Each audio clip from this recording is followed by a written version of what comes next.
Alors, du coup, c'est une présentation qui est en deux parties. Mais d'abord, je vais me présenter aussi. Euh, en fait, j'ai une quinzaine d'années d'expérience dans le fundraising, c'est-à-dire dans la collecte de fonds. J'ai commencé en tant que bénévole au Brésil dans une ONG franco-brésilienne et pendant 4 ans où là j'ai commencé à faire du marketing et de la communication du fait de ma première expérience professionnelle. Et puis quand je suis rentrée en France, la question du sens s'est posée parce que j'ai compris qu'avec mon métier, je savais vendre des produits, mais je savais aussi mobiliser la générosité. Et donc du coup, j'ai intégré la Fondation Apprentis d'Auteuil à Paris, où je suis restée une grosse dizaine d'années. Et en partant avec mon équipe, on levé 31 millions d'euros, que ce soit en marketing direct ou en web marketing. Et puis, je me suis mise à mon compte en 2018. Et là, aujourd'hui, je travaille pour 2 agences de marketing direct et communication spécialisées dans le secteur des associations. Une agence qui s'appelle Comessence et une autre agence qui s'appelle Force for Good.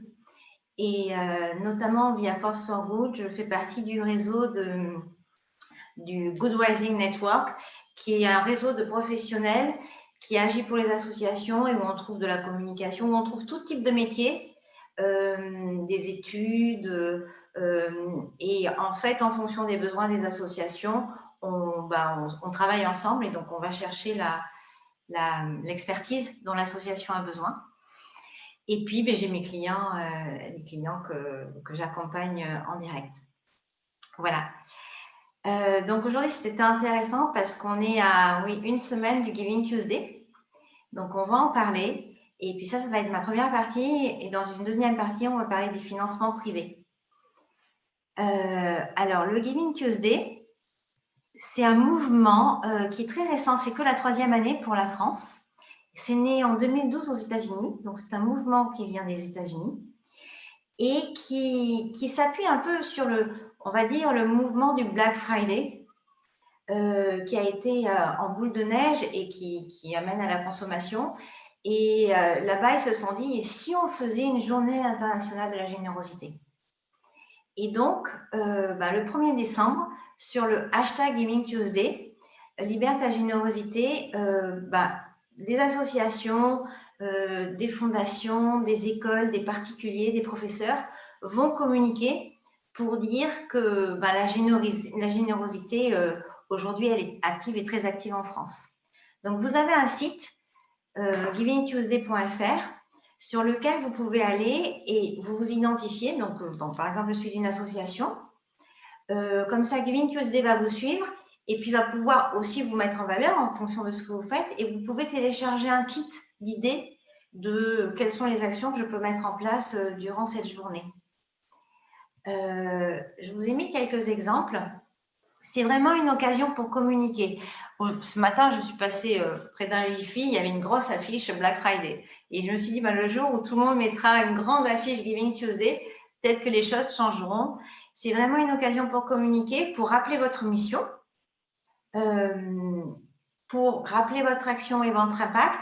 Et surtout, quand vous communiquez, il faut communiquer c'est pas pour des financeurs publics, hein. On est pour des financeurs privés. Là, on communique pour nos amis, pour les entreprises, pour nos proches. Donc, c'est vraiment on va aller directement sur l'efficacité du don.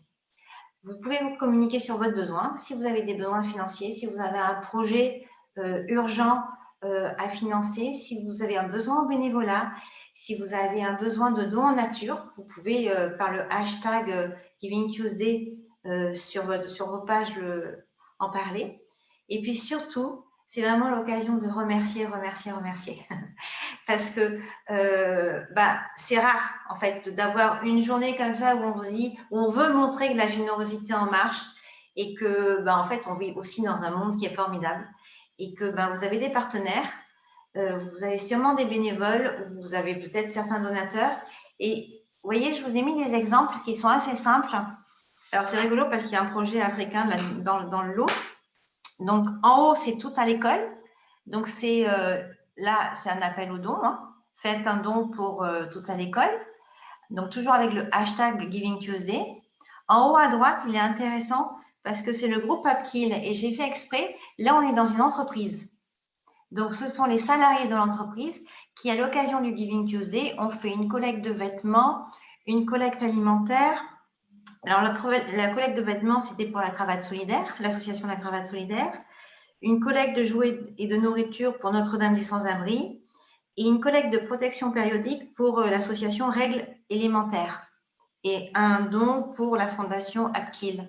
Donc, ça peut vous donner des idées pour même vous relier le Giving Tuesday auprès de vos financeurs pour dire, ben voilà, communiquer, c'est peut-être une façon de communiquer sur les IF différemment. Ou pour le SIA, c'est une façon de communiquer pour vos donateurs, de dire, ben voilà, merci d'être proche de nous, merci d'être bénévole, merci de faire rayonner notre mission sur le terrain. En bas à gauche, vous avez Agro Bootcamp, ici, donc qui est une association qui agit pour l'Afrique. Et en bas à droite, alors c'est complètement différent, c'est l'association Bourgogne-Franche-Comté Nature, qui a fait un petit dessin avec ce petit merci. Donc en fait, ce qu'on voit, c'est que sur un hashtag, un mouvement qui est national, chacun peut se l'approprier pour dire un peu ce qu'il est ce jour-là. Ça se passe principalement sur les réseaux sociaux, donc pensez à tous vos réseaux sociaux, même vous en tant que professionnel sur votre LinkedIn, donc sur Insta, sur Facebook, et sur votre site internet, vous pouvez très bien mettre un pop-up sur aujourd'hui Giving Tuesday, peut-être faites un don sur la journée, ou il y a des associations qui profitent du Giving Tuesday pour communiquer sur une semaine également. Dans quelques jours, le Giving Tuesday, ce sera pour nous l'occasion de vous remercier, de vous tenir au courant de nos projets. Voilà. En fait, c'est une journée sur laquelle vous pouvez prendre la parole et où toutes les associations, le rêve, ce serait que toutes les associations prennent la parole, sachant que Giving Tuesday derrière fait des communiqués de presse. Peut-être que de fil en aiguille, plus l'opération va être importante, plus, je dirais, la presse et les grands médias vont s'y intéresser. Donc, en 2019, pour la deuxième édition, pour vous donner une idée de l'ampleur du phénomène en France, il y a eu plus de 1000 acteurs qui ont rejoint le Giving Tuesday, donc c'est à force d'en parler et de s'inscrire, bien sûr. Il y a 60 pays impliqués dans le monde. Par Giving Tuesday, par ses relations presse, ils ont eu 150 retombées médiatiques. Et bon, après, ça vous donne quelques chiffres par rapport aux réseaux sociaux.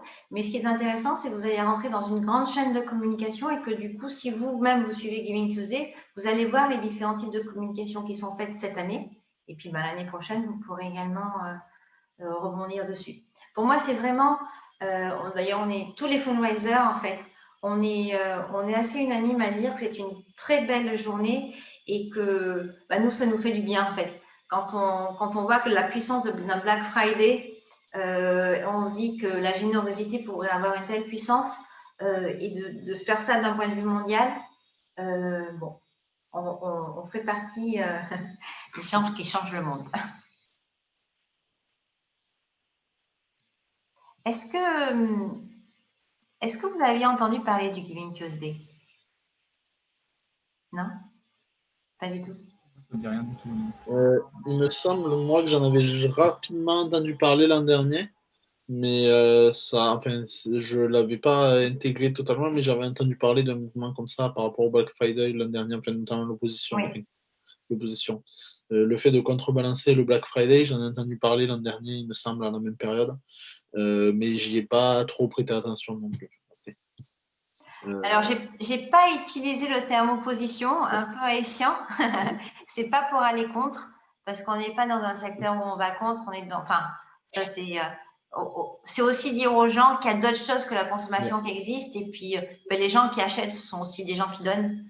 Donc, c'est peut-être que c'est grâce à vous ou grâce aux IF, ça peut aussi rayonner sur le territoire en fait d'Occitanie, hein. Parce que il y a beaucoup d'associations aujourd'hui qui sont quand même avec des sièges parisiens. Et c'est, je pense, en semant un petit peu comme ça qu'on peut en faire un beau mouvement national. Voilà. Alors, maintenant, je vais attaquer la deuxième partie de cette pause-déj sur les financements privés. Alors, du coup, comme je ne savais pas quelles seraient les personnes qui seraient présentes, je suis repartie sur les fondamentaux. Je ne pouvais pas parler de dons ou de financement privé, mécénat entreprise ou même de philanthropie sans repartir sur les fondamentaux. Donc, il y a une petite partie juridique sur laquelle j'étais obligée de passer.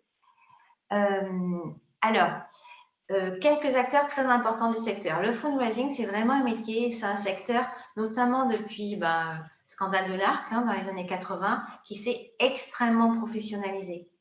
Donc, si vous voulez vous former, si vous voulez vous informer, il y a l'ADMICAL, qui est vraiment le portail du mécénat.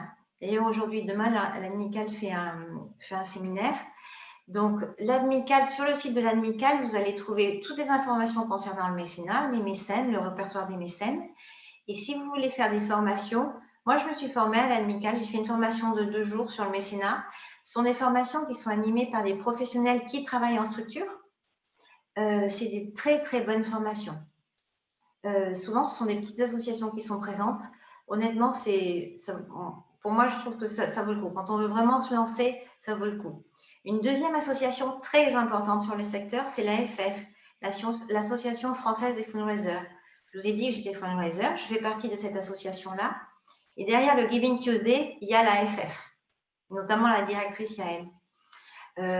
Alors, l'AFF, vous verrez, est assez intéressant parce que, alors déjà, il y a un AFF en Occitanie.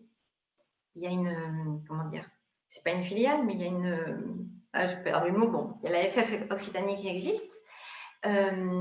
Et en fait, toutes les associations, beaucoup de professionnels des associations sont inscrits à l'AFF parce que l'AFF organise des séminaires en fonction de l'activité de l'association.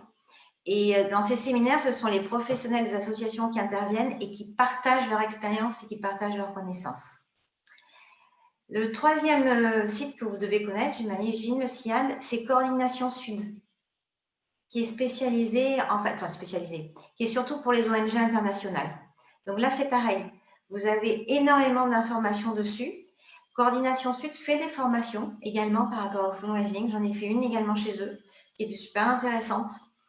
Et je l'ai mis au même niveau que France Générosité et le Centre français des fondations parce que, bon, ceci dit, Amical et Fundraiser également, et l'AFF également, interviennent auprès du gouvernement.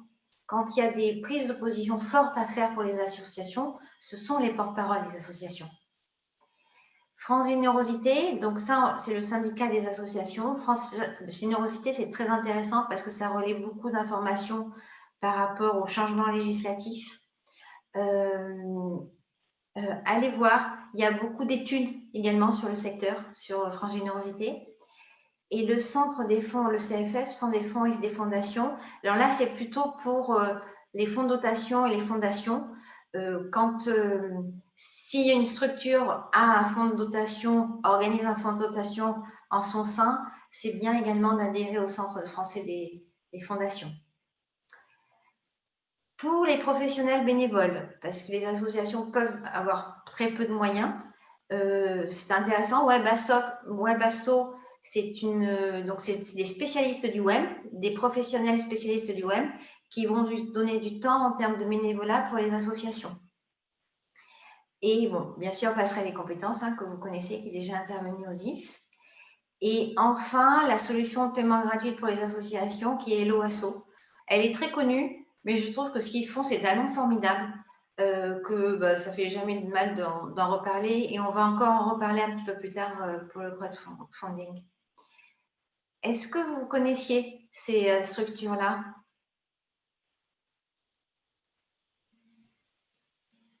Moi, toutes, plus ou moins toutes. Enfin, WebAsso, ça me disait rien, mais les autres, j'en ai entendu parler déjà, soit de près, soit de loin.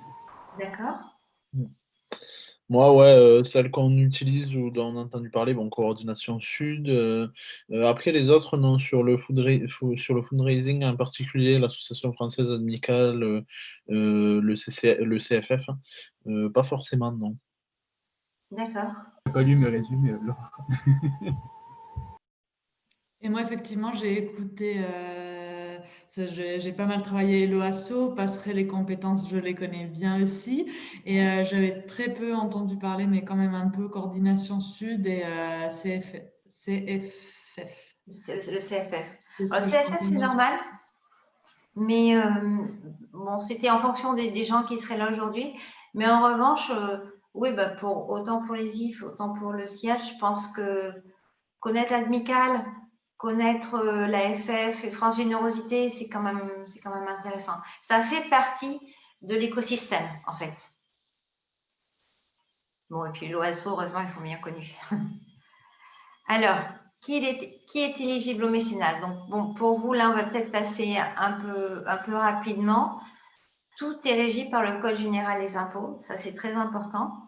Donc, c'est les œuvres ou organismes d'intérêt général ayant un caractère philanthropique, éducatif, scientifique, social, humanitaire, sportif, familial, culturel ou concourant à la mise en œuvre du patrimoine artistique, à la défense de l'environnement naturel ou à la diffusion de la culture, de la langue et des connaissances spécifiques françaises. Exerçant leur activité en France, sauf exception, et qui sont reconnus d'intérêt général. Et en fait, vraiment, la phrase clé, elle est là. Bon, bien sûr, il faut remplir les autres, mais pour être reconnu d'intérêt général, il faut avoir une gestion désintéressée, ne pas bénéficier à un cercle restreint de personnes et être à but non lucratif. Et ces trois doivent se cumuler. C'est à partir du moment où on cumule ces trois qu'on peut en fait être éligible au mécénat, c'est-à-dire en fait émettre des reçus fiscaux en cas de don. Parce que vous pouvez recevoir des dons et pas émettre de reçus fiscaux. Mais si vous voulez émettre des reçus fiscaux, que ce soit pour les entreprises ou que ce soit pour des dons de personnes, il faut remplir ces conditions-là.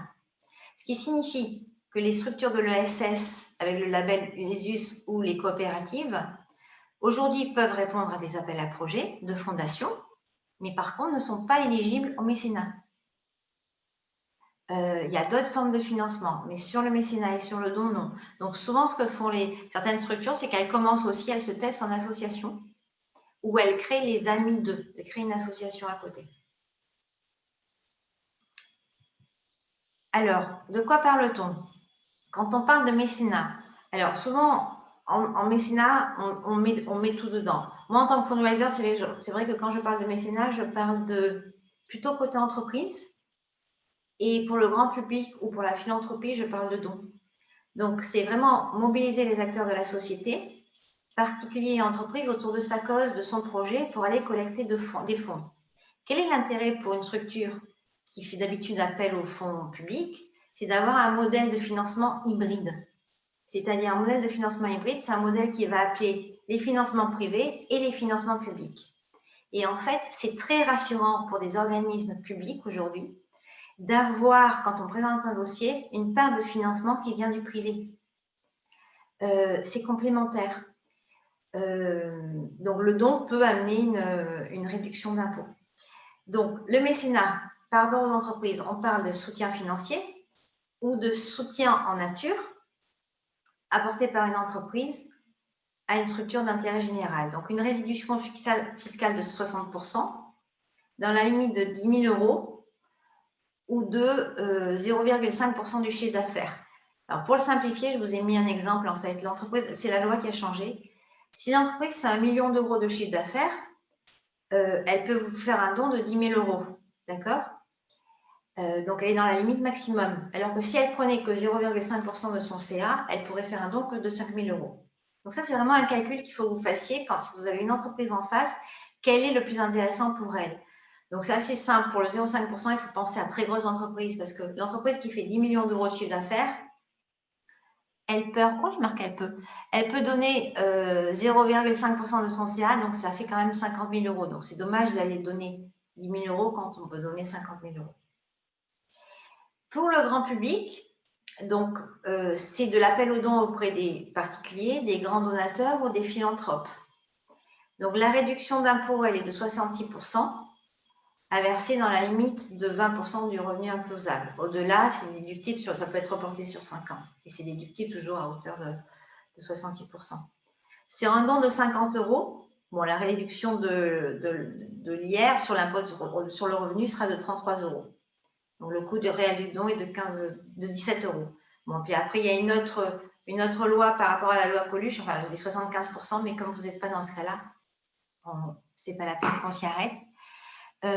C'est un point qui est important, en fait. La source à impôt.gouv.fr, c'est très bien fait. Quand vous tapez mécénat ou réduction fiscale. Et puis, du coup, si vous voulez vous tenir au courant, parce qu'attention, on a aujourd'hui, depuis quelques années, des gouvernements qui essayent de toucher, enfin, je ne devrais pas le dire comme ça, mais on va dire que la générosité, ce n'est pas quelque chose d'acquis, c'est toujours quelque chose qu'il faut défendre. Et du coup, France Générosité tient bien au courant de ces questions-là. Le rescrit. Alors, en fait, vous n'êtes pas obligé de demander un rescrit fiscal. Si vous voulez faire de l'appel aux dons et que vous pensez remplir les 3 conditions, vous êtes reconnu d'intérêt général, vous n'êtes pas obligé de demander un rescrit fiscal. C'est juste si vous avez un doute. Vous avez un doute sur votre éligibilité, dans ces cas-là, vous demandez un rescrit fiscal au service des impôts. Au bout de 6 mois, si vous n'avez pas de réponse, c'est que c'est positif. Par expérience, je sais qu'ils se réveillent un peu à la dernière minute pour poser une question. Et durant les 6 mois, en principe, on n'a pas la possibilité de recevoir les dons. Je ne sais pas si ça vous est déjà arrivé. Parfois, les entreprises mécènes demandent le rescrit fiscal parce que c'est très rassurant pour elles, en fait. Mais ce n'est pas du tout obligatoire. Moi, par rapport à ça, alors je sais plus, c'était dans un cadre privé, c'était pas dans le cadre de l'asso, mais j'en avais discuté avec quelqu'un qui m'avait dit, je crois que c'était sur une asso écolo à Paris, qui m'avait dit que ils l'avaient pas eu et qu'au final ils auraient mieux fait de pas le demander parce que la charge de la preuve, s'il y avait une contestation des impôts, la charge de la preuve basculait sur l'administration dans le cas où il n'y avait pas eu de demande. C'était du coup à eux de prouver qu'il n'y avait pas d'intérêt général de l'association. Et dans le cas inverse, si le rescrit a été demandé et que l'association, si le rescrit a été demandé par l'association qu'il a été refusé, la charge de prouver qu'on est d'intérêt général passe sur l'association en cas de contestation juridique. Et c'était une association sur Paris qui du coup avait fait la demande et il m'avait dit qu'ils auraient mieux fait de ne pas le faire parce qu'elle avait été refusée et que du coup ils avaient une charge de preuve très conséquente et qu'ils étaient très, très embêtés au niveau de leur donation privée parce qu'ils ne pouvaient pas faire enfin, ils ne pouvaient pas proposer aux personnes de leur envoyer j'ai oublié le terme technique, hein, mais voilà, de pouvoir faire les réductions sur les impôts, les 66%, tout ça, parce que ils n'avaient pas eu le rescrit. Donc, qu'il valait mieux ne pas le demander, qu'il valait mieux attendre et, et éviter au cas où ça serait refusé. Parce que dans le cas où il y avait un litige, la charge de la preuve serait sur l'administration. Alors, oui, moi je dirais que s'ils l'ont demandé, c'est surprenant, c'est qu'ils avaient un doute sur leur intérêt général. Moi, je conseillerais de le demander si on a un doute par rapport à l'intérêt général. Si on est certain que on a une gestion désintéressée, que notre activité, notre mission ne bénéficie pas à un cercle restreint et qu'on est vraiment à but non lucratif, il n'y a aucune raison de le demander. En revanche, s'il y a le moindre doute, je pense qu'il vaut mieux le demander parce que s'il y a un contrôle, eh ben, en fait, il faut rendre les dons, quoi. Et en fait, justement, eux, ils l'avaient demandé, pas parce qu'ils avaient un doute sur leur intérêt général. Leur but, c'est d'agir sur le réchauffement climatique et sur. Donc, ils n'avaient pas forcément de doute sur ça. Mais par contre, ils se sont retrouvés. Ils l'ont demandé pour être sûr d'avoir tous les documents, pour être parés s'il y avait un contrôle et tout. Et derrière, ils ont été très étonnés de la réponse. Et quand ils ont voulu partir en justice, quand ils ont voulu partir en justice, en plus c'est une association qui a beaucoup de juristes, mais quand ils ont voulu partir en justice, ils se sont rendus compte que ça serait difficile pour eux du coup. Parce que comment on prouve qu'on est d'intérêt général? Enfin, c'est la même question. Comment on prouve qu'on est d'intérêt général ou Alors, en fait, il y a pas mal de textes sur ça. C'est vraiment sur le site des impôts. Voilà, j'ai les textes et honnêtement, ils sont assez clairs. Si vous avez un doute, toujours c'est sur le site des impôts et même si vous voulez, je vous les transférer, Étienne, mais il y a, c'est pas, enfin honnêtement, c'est pas compliqué. C'est très bien expliqué. Quand on le lit, c'est vraiment la réponse, elle est oui/non. Maintenant, pourquoi ils l'ont fait, c'est un peu surprenant. Moi, je dirais, si on a un doute, on le fait. Et si on a un très gros don, du type un philanthrope qui veut amener quasiment le budget de l'association et faire un très gros don, et que là, on est dans une réduction fiscale, bon, vous, c'est pas d'IFI, mais on est sur du 66%. Donc, c'est pas... Bon, moi, c'est vrai, je dirais en fonction, quand on est une petite association et qu'on est sûr d'être un intérêt général, c'est peut-être pas la peine de le demander. Quand on commence à avoir une collecte qui augmente bien et qu'on a un doute sur son intérêt général, il vaut mieux le demander. Mais effectivement, je suis surprise qu'on leur ait refusé quand même. Je suis très surprise. Bon, c'est l'administration fiscale. C'est bon, voilà. Regardez les textes, mais ouais, c'est surprenant qu'on leur ait refusé. Je connais quelqu'un qui vient de faire la demande et qui est passé par un avocat. Et justement, moi, j'avais un doute sur le bénéfice à un cercle restreint. Ne pas bénéficier à un cercle restreint, je trouvais qu'il pouvait y avoir une double interprétation. Mais et ça a été positif. Alors, avant d'aller plus loin, le diagnostic. Alors ça peut peut-être aider vraiment. Pensez-y.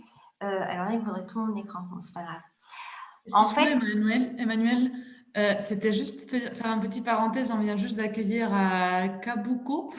Voilà, c'était juste si jamais peut-être il voulait se présenter pour que tu... oui. Voilà, Oui, je ne alors sais pas bonjour. si tu nous entends. Alors c'est bon? Oui. Oui. Oui, alors je suis Kenny Bouko, donc je suis étudiant. Et en fait, j'ai vu le post sur Facebook, donc j'étais un peu curieux de savoir c'était quoi le concept. Et voilà, je suis venu un petit peu en retard, mais je voulais quand même savoir. Bienvenue. Merci. Voilà, merci.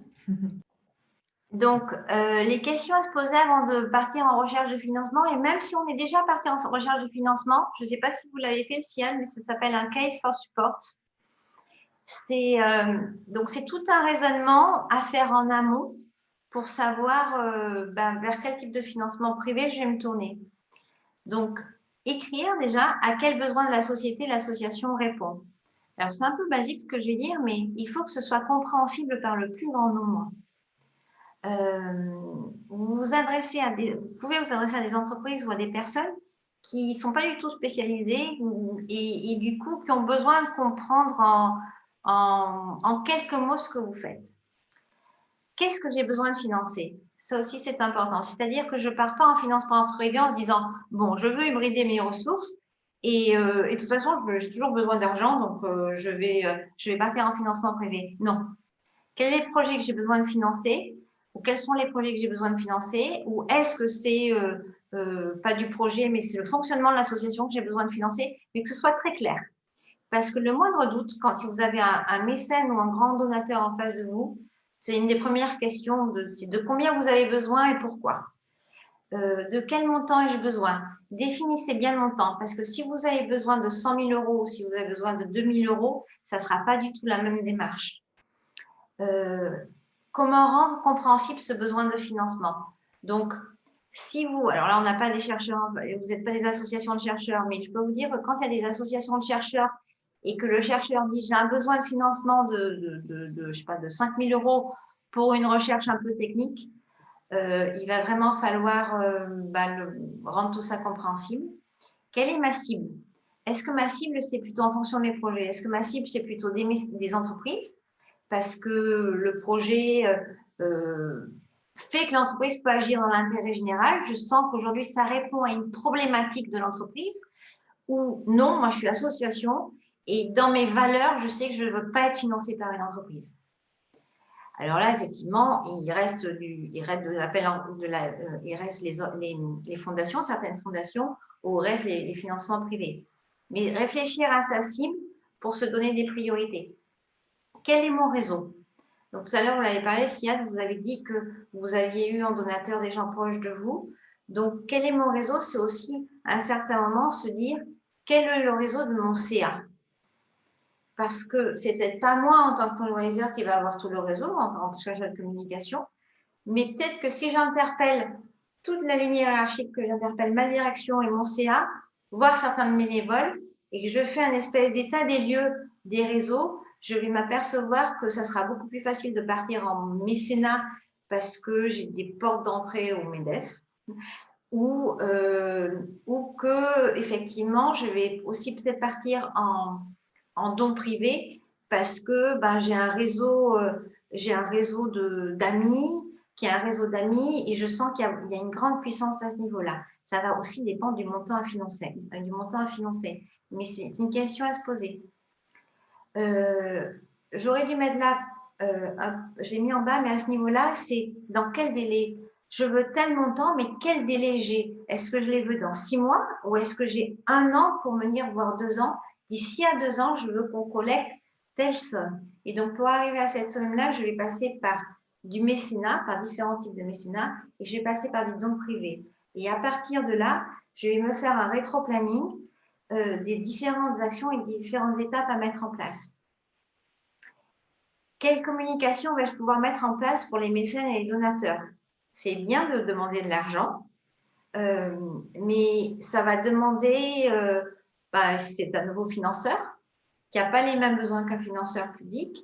Et donc, du coup, il va falloir quand même que je me prépare à soit le mettre en valeur, s'il le souhaite, mais en tout cas entretenir le lien. En quoi leur don permettra-t-il de changer les choses? Alors ça, c'est pour convaincre. De toute façon, il va falloir, c'est la mesure de l'impact, hein, il faut se la poser. Et ce n'est pas forcément la même réponse si on s'adresse à des donateurs ou si on s'adresse à des entreprises. En quoi l'implication de ce donateur à nos côtés crée une vraie différence? Alors là, on ne parle plus de don, on parle d'implication. L'implication, ça va être par exemple, quand vous allez voir une entreprise mécène, une entreprise, elle peut vous demander assez facilement aujourd'hui, mais comment vous allez impliquer mes salariés dans votre projet? Un donateur, il peut donner de l'argent, mais il peut aussi être impliqué de différentes façons pour s'attacher au projet. Alors, est-ce que c'est un besoin de bénévolat sur le terrain? Est-ce que c'est être en correspondance avec vos bénéficiaires? Mais quel type d'implication au-delà de l'argent vous pouvez proposer? Même si à la fin, la réponse c'est rien, au moins posez-vous la question et ça fera son chemin, quitte à le poser à votre CA. Comment vais-je le remercier? Alors ça, c'est une étape qui est extrêmement importante. Il y a beaucoup d'associations sur le secteur, il y a une grosse concurrence. Il faut toujours penser à remercier. Il faut remercier plutôt 2 fois qu'une. Au moment où vous envoyez le reçu fiscal, vous pouvez remercier. Mais aussi, vous pouvez, si vous êtes une petite asso, prendre votre téléphone et puis dire je l'ai bien reçu. Déjà parce que c'est très rassurant de dire j'ai reçu votre don. Ça y est, je l'ai en main. On va l'encaisser, je voulais vous remercier. Quand est-ce que vous allez pouvoir remercier? Et comment vous allez le fidéliser? Parce que vous le savez, c'est pas forcément évident d'aller chercher de l'argent, de trouver des donateurs, ou des mécènes. Et le plus important, c'est de les fidéliser dans la durée. Il faut absolument que vous puissiez construire une relation. On est dans de l'humain. Hein. Que ce soit une entreprise ou que ce soit un donateur, on est dans de l'humain. Ils ne sont pas obligés de vous donner à vous. Et ce qui fait la différence, c'est le lien que l'association va arriver à créer avec ses donateurs. Qui va être son interlocuteur? Bon, certaines petites associations, c'est assez facile et c'est la force des petites assos par rapport aux grosses assos. On sait qu'il y a une personne qui est assez charismatique, qui aime le contact et qui peut dire, ben moi je peux très bien l'appeler régulièrement, je peux très bien l'appeler pour le remercier ou je peux très bien m'occuper des donateurs, mais qui est une personne qui soit désignée, qui n'ait pas de flottement. Parce qu'autrement, il peut y avoir des loupés s'il y a des questions des donateurs, et puis dans la relation, il va y avoir des loupés. Concrètement, comment allons-nous pouvoir lui faire vivre l'association? Le Secours catholique a un réseau de bénévoles incroyable. Le Téléthon a un réseau de bénévoles incroyable. Le Téléthon, c'est les bénévoles qui créent des événements de collecte pour le Téléthon. En fait, ils vivent l'association. Et les Téléthons, à l'origine, c'est des parents de malades, d'enfants malades. Donc, pour les IF, comment faire vivre faire vivre votre relation avec vos financeurs, c'est tous les déjeuners, les visites ou même les informations que vous pouvez donner sur les structures qui vous hébergent. Mais c'est entretenir ce lien. En fait, c'est assez simple, il faut juste se poser et réfléchir à qu'est-ce qu'on va pouvoir leur dire et qu'est-ce qui peut valoriser le donateur. Forcément, de quel budget je dispose. Alors ça, c'est pas de quel montant j'ai besoin d'aller chercher, c'est quel montant j'ai pour trouver de l'argent. Aller chercher de l'argent, il faut un budget. Il faut investir un petit peu pour aller chercher de l'argent. On ne peut pas faire, alors je vous ai parlé de WebAsso, super, on a HelloAsso, c'est super, mais il y a un certain moment où il va falloir peut-être faire appel à des professionnels, peut-être faire appel à des solutions technologiques, mais en tout cas, il faut un minimum de budget. Quel délai? Dans combien de temps? Est-ce que c'est ce dont je vous parlais tout à l'heure, j'ai un objectif de collecte, quel est le délai que j'ai pour le réaliser? C'est pas demain, en fait, on va partir en collecte. Non, c'est quelles sont les différentes étapes, parce que du coup, ça sera beaucoup plus serein aussi. Et puis, suis-je à l'aise pour parler d'argent? Donc ça, forcément, hein, c'est le cœur du sujet. Mais il faut savoir demander de l'argent. Il faut être très à l'aise pour parler d'argent, pour parler de réduction fiscale, pour parler d'impôts. Et puis, quand on a des philanthropes, c'est vraiment, enfin, les philanthropes, c'est des entrepreneurs. Donc, ils donnent de l'argent, ils donnent des gros montants, mais en face, c'est pas un retour sur investissement, mais il faut qu'il y ait de l'impact. Donc, être à l'aise avec l'argent, il ne faut pas que l'argent soit tabou, en fait. Donc, une fois que vous vous êtes posé toutes ces questions, je pense et que vous l'avez partagé, ça aussi, le fundraising, ce n'est pas une personne, c'est une structure qui porte la collecte. Ce n'est pas quelqu'un dans son coin qui se dit, tiens, et si on allait voir des mécènes privés? Non, il faut vraiment que ce soit toute la structure qui se décide. Avec le CA, on est d'accord pour aller faire appel au financement privé, pour se donner le temps et pour répondre à ces nouvelles contraintes. Ce n'est pas que le fundraiser qui est responsable de ça. Est-ce que vous avez des questions par rapport au diagnostic? Non? Ça vous parle? Oui, et notamment d'insister sur le fait que ça doit être la structure dans son ensemble, que c'est un ensemble au final, de personnes qui activent dans un sens leur réseau, qui activent leurs propres compétences, et pas juste le travail d'une seule personne qui est chargée de ça, qui au final va plus faire de la coordination sur ce sujet-là, mais où ça va être diffusé par toute la structure, par l'ensemble des membres de la structure. Oui, tout à fait. Et parce qu'à un certain moment, en fonction des interlocuteurs, de toute façon, le responsable de la collecte, il ne suffit pas. Il faut qu'il y ait un niveau supérieur. Donc, oui, c'est toute la structure qui porte la collecte. De quoi parle-t-on? J'aurais dû mettre ici, parce qu'en fonction de l'assaut, ici, on a également les libéralités. Quand on parle de legs, de donation d'assurance vie, quand on est une association, on peut promouvoir le legs, la donation de l'assurance vie au profit de son association. Ça met très longtemps à arriver, mais c'est le genre d'investissement qui valent le coup. Ouais, j'aurais dû le mettre là. Donc, les différentes formes de soutien. Donc, globalement, que ce soit entreprise, fondation, individu, je pars toujours du principe qu'il faut toujours créer sa communauté parce que c'est plus facile. La communauté, c'est créer ses sympathisants, ses amis, élargir sa communauté, ses bénévoles. On ne parle pas d'argent pour l'instant, mais c'est vraiment créer ses amis. Et puis, une fois qu'on a créé sa communauté, on peut appeler au don, on peut promouvoir le don, si on n'est pas à l'aise pour appeler au don directement. Bien sûr, remercier et garder le contact. Ça, c'est... Tiens, j'ai deux numéros 2 et un numéro 3. Donc, l'idée, c'est de toujours valoriser votre interlocuteur. Pas valoriser, c'est... En fait, pour moi, il faut toujours être honnête et sincère, mais je pars toujours du principe que le don, c'est gratuit. Que ce soit un mécène ou que ce soit une personne, ils ne sont pas obligés de donner. Oui, ils ont une réduction fiscale, mais honnêtement, ce n'est pas ce qui va leur faire Enfin, c'est pas ce qui va changer leur vie. Ils le font. Je pense que la générosité, le principe de la générosité comme du Giving Tuesday, c'est parce que les gens croient en vous et croient en votre association. Ils pensent qu'un monde meilleur est possible et veulent y participer. Donc, du coup, les entreprises.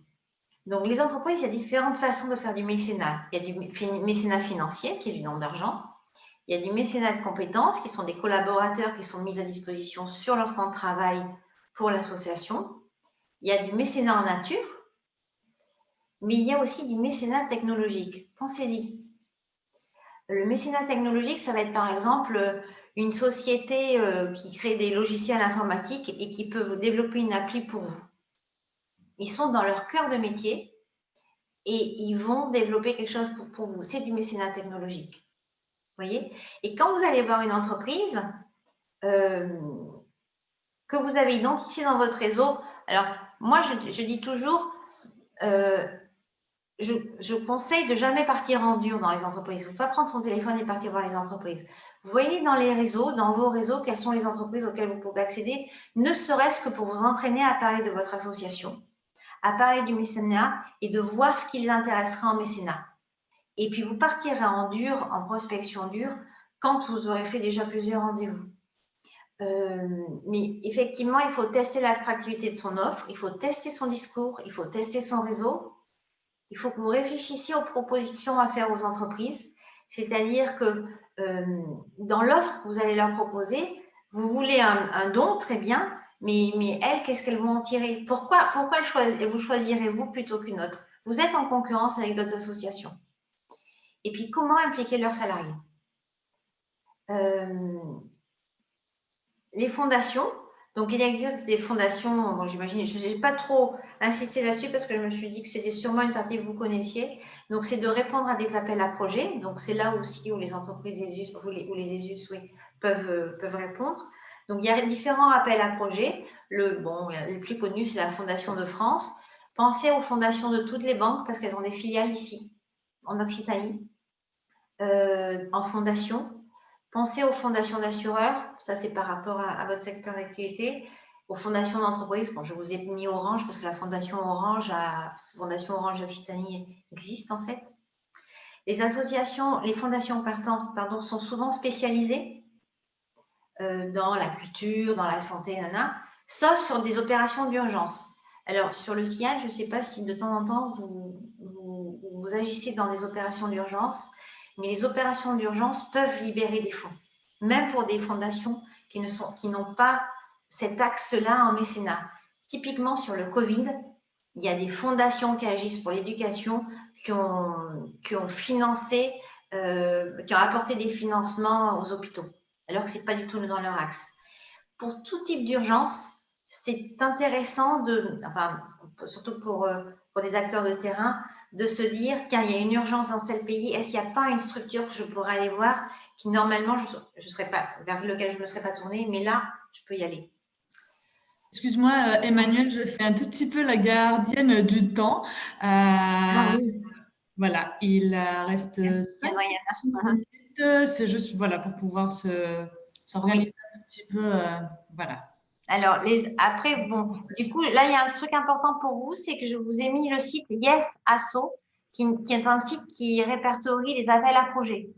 Je ne sais pas si c'est un site que vous connaissiez. Regardez-le si vous voulez répondre à des appels à projets. Et l'Admical aussi regroupe des appels à projets. Il faut du temps, il faut du temps d'écriture, il faut de la patience parce qu'on répond en juin et on a la réponse en décembre. C'est particulier. Pour les entreprises, mécénat d'entreprise, il faut vous dire que quand vous commencez, moi je dirais qu'il faut une moyenne d'un an avant d'avoir ses premiers mécènes. C'est une moyenne. Et pour les individus, donc là on est sur du don financier pour financer un projet, ou l'association, ou le leg. Donc je vous ai mis quelques outils, donc le crowdfunding. Pensez au module sur Facebook. Il y a un module de don sur Facebook. Si vous avez une page Facebook dans vos associations, activez le module de don. Les différents types de dons, donc les libéralités si j'en avais parlé. Bon, et après, dans des structures, on fait appel au marketing direct pour de l'appel aux dons, au web marketing ou au marketing téléphonique. C'est des choses que je voulais juste introduire pour vous dire il y a des façons un peu plus massives, un peu plus on va dire, impactant de faire de l'appel aux dons, mais là, il faut des budgets. Mais c'est intéressant que vous le sachiez. Et puis, bon, le dernier, je crois que c'était mon dernier slide. Oui, mon dernier slide était sur le crowdfunding. Je voulais juste, parce que j'en entends beaucoup parler aux IF, et du coup, donner quelques clés. Le montant moyen financier en don est souvent entre 2 000 et 3 000 euros, avec un don moyen de 58 euros. Les conditions de réussite pour moi sont liées à l'émotion, à l'histoire qu'on veut raconter, au storytelling, à la proximité de votre réseau, parce qu'effectivement, Étienne, le premier cercle de donateurs, c'est votre réseau. Et le deuxième cercle, c'est votre premier cercle qui va aller l'activer. Et votre capacité à animer une période de crowdfunding, le crowdfunding, ça ne se fait pas tout seul. Toutes les semaines, il faut envoyer des nouvelles, il faut faire des emailing, il faut dire où vous en êtes. Et puis, des équivalences de dons pour rendre concret le don. Bon, après, je vous ai mis, il y a tellement de plateformes qui existent que je ne prends pas forcément parti. Je vous ai mis un site qui recense toutes les plateformes de crowdfunding, c'est assez intéressant. Pour l'associatif, les plus connus, c'est Ulule et l'Oasso qui est gratuit et KissKissBankBank. Et en ce moment, Toulouse Métropole a une page hashtag j'agis pour les assos qui est sur Helloasso, qui amène sur Helloasso. Donc, c'est quelques associations qui ont été sélectionnées pour leur crowdfunding. Et puis, bon, communiquer un maximum. Voilà, bon, j'ai été super vite. Merci beaucoup, Emmanuel. C'était hyper complet.